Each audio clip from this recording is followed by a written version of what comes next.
On this episode of Try 5 Garage, we take this 55 Chevy driveway ornament that's been 25 plus years at a friend's house and turn it into a daily driver and get it ready for cruise night. Fair warning, I do talk a lot in this video because I did a lot of work off camera. Whenever I had a chance, didn't always get to run the camera. I do apologize, but it kind of sets the stage for what we're going to do in future videos with this car.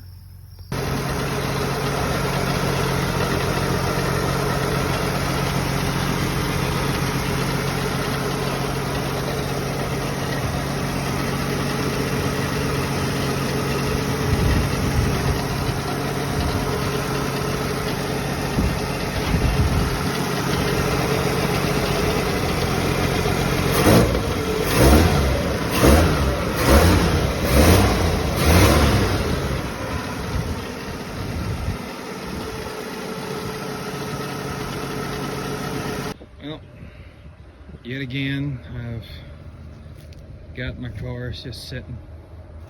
I decided to change tires on the back, or change all four wheels.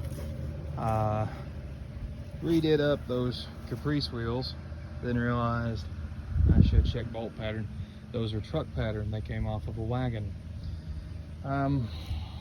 So I had to scrounge through and find some different wheels. Those are two totally stock 15-inch by 5-inch Try 5 wheels. There's the caps we're going to be using. I found an original set of 55 through 56 caps on eBay for 25 bucks. 5 of them. I couldn't pass that up. I was going to run these, but I thought 68 Nova caps didn't look the part, so I decided to hold off on using those. You can see my Vega tank, which this is not permanent, so please don't kill me in the comments. This is temporary. I've been spending my money in other places on the car, getting it reliable, safe to drive, and so I really haven't focused on a fuel system or a fuel tank. Whenever I have one that is perfectly fine, that thing's clean as a brand new tank on the inside. It's attached to the floor, but basically I have it set up so that I could take it out of this car and put it in either one of my other 55s, and I have a temporary fuel tank for them. So here's where the fun began. So 2 of the 4 of the original wheels had tubes in them, and they had severe rust inside the rims. It was bad, and I really didn't want a 5-inch wide rear wheel, so me and Dad decided to do something we haven't done in a long time, but we felt comfortable doing it.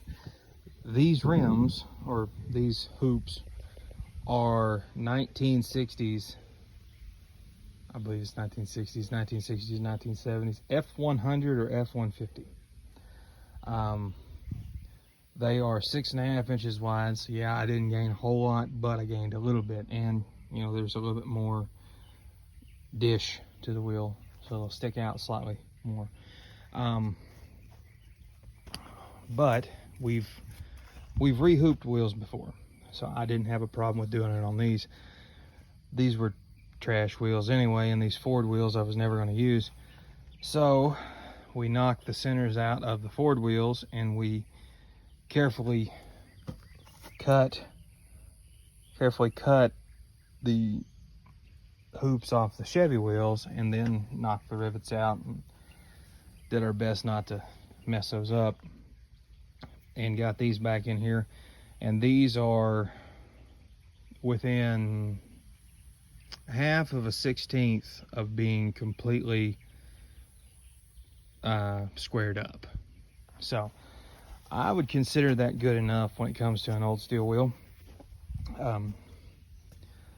We even threw them on the balancer, and they balanced out to be, and they were pretty well balanced. So I'm perfectly fine with these. So Now we got to mount 235 75s on these, so it's gonna have a little bit of a stagger set. Well, it's gonna have a lot of stagger to it. It's gonna have an old school hot rod, street rod stance, but that's fine. It is just a 6-cylinder car right now, but that's not gonna be our first official drive for distance, further than just going down to my house. See how this goes. So far, so good, as long as I don't run out of gas. Well, we made it. Running a little bit rough, but we'll get in the shop and figure it out. Gotta figure out why my tire's leaking.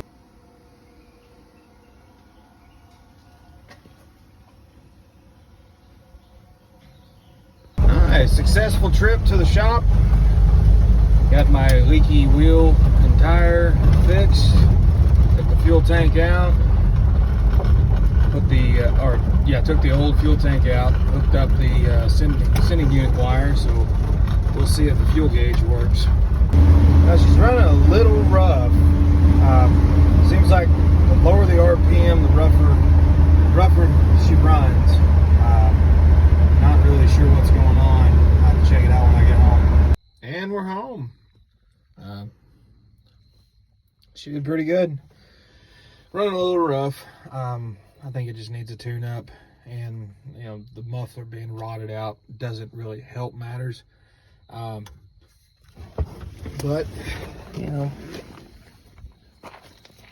made it home with as far as I can tell, no parts fell off. So you know, that's a success in my book.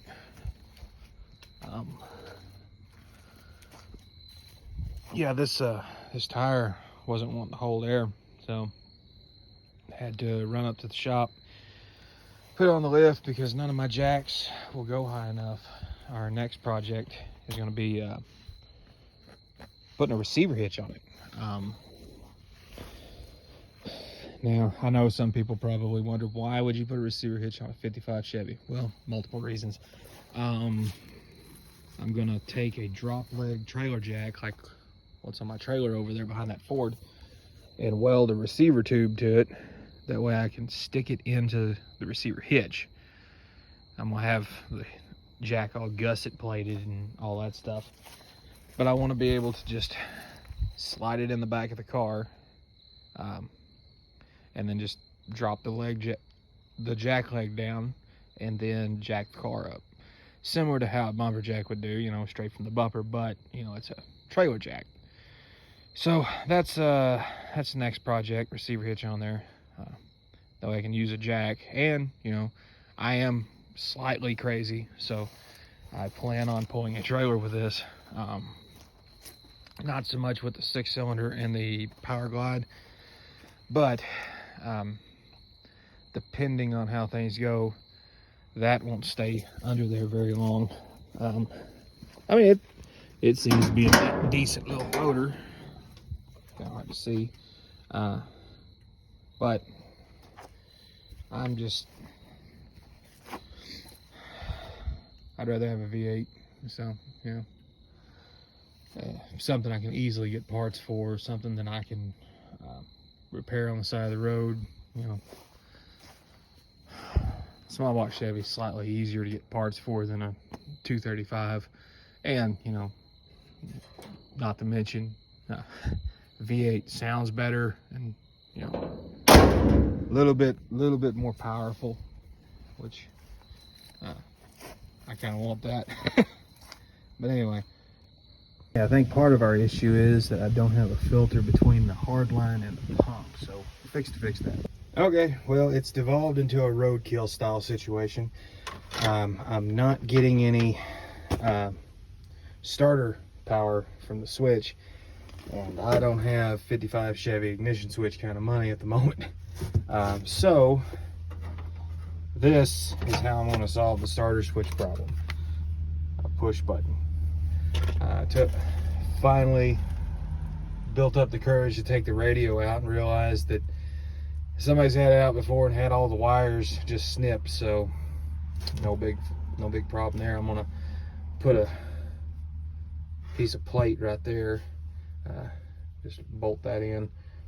Kind of a gasser style switch panel. So not my first choice, but it'll work.